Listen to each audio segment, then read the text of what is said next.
আসসালামু আলাইকুম। ইসলামের ইতিহাসের এমন একজন মানুষ যার কণ্ঠের জাদুতে মদিনার আকাশ বাতাস মুখরিত হতো, তিনি আর কেউ নন, ইসলামের প্রথম মুয়াজ্জিন হযরত বেলাল ইবনে রাবাহ রাদিয়াল্লাহু আনহু। আজকের দিনে আমরা হয়তো তাকে সম্মান করি, কিন্তু তার শুরুর জীবনটা ছিল অমানবিক কষ্টে ভরা। মক্কার উত্তপ্ত বালুর ওপর তাকে শুইয়ে বুকের ওপর বিশাল পাথর চাপা দিয়ে নির্যাতন করা হতো। কেন? কারণ তিনি বলেছিলেন আহাদ আহাদ, অর্থাৎ আল্লাহ এক।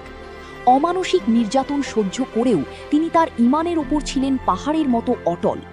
পরবর্তীতে হযরত আবু বকর রাদিয়াল্লাহু আনহু তাকে দাসত্ব থেকে মুক্তি দেন। আল্লাহর রাসূল সাল্লাল্লাহু আলাইহি ওয়াসাল্লাম তার কণ্ঠের মাধুর্যে মুগ্ধ হয়ে তাকেই ইসলামের প্রথম মুয়াজ্জিন হিসেবে মনোনীত করেন। মক্কা বিজয়ের দিন যখন কাফিররা পরাজিত, তখন সেই বেলাল রাদিয়াল্লাহু আনহু কাবার ছাদে উঠে আজান দিয়েছিলেন। যে মানুষটিকে একসময় দাস হিসেবে অবজ্ঞা করা হতো, সেদিন তিনি ছিলেন ইসলামের অন্যতম সম্মানিত ব্যক্তিত্ব। বেলাল রাদিয়াল্লাহু আনহুর জীবন আমাদের শেখায়, ইসলামের দৃষ্টিতে চামড়ার রং বা বংশের কোনো ভেদাভেদ নেই। যার ঈমান যত খাঁটি, আল্লাহর কাছে তার মর্যাদা তত বেশি।